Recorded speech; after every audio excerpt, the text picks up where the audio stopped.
could not have, দেখেন এখানে আবার could not have, could না, should not have, should না, দেখেন তিনটা ওয়ার্ড একত্রে উচ্চারিত হচ্ছে।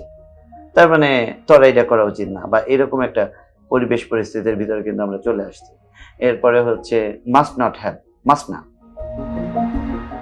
তো এইরকম ভাবে কিন্তু আমরা ভুল করে থাকি, মানে নেটিভরা কত সুন্দরভাবে কথা বলে সেটা আমরা বুঝতে পারি না। এখানে কিছু সিস্টেম আছে যে সিস্টেমের সাথে এটা কন্ট্রাক্টেড করে দেয়।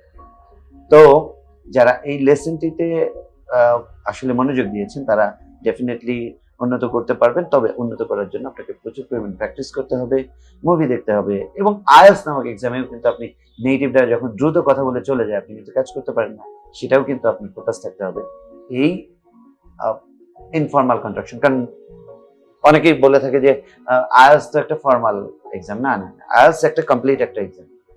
ওখানে একজন ফ্রেন্ড আর একজন ফ্রেন্ডের সাথে কথা বলছে, তো সে তো ডেফিনেটলি তার ফ্রেন্ডের সাথে কথা বলছে, একটু ইনফর্মালি কথা বলবে, সেটাই তো আইএলটিএস এ আছে, তাই না? তার মানে এটা চিন্তা করার দরকার নেই যে এগুলো নাই। আর বিদেশে যাবেন, বিদেশি ভাষা শিখবেন, বিদেশিরা বন্ধু বানাবেন, সেক্ষেত্রে আপনার তো ডেফিনেটলি ওই বন্ধুত্ব সুলভ যেই উচ্চারণটা শিখতেই হচ্ছে।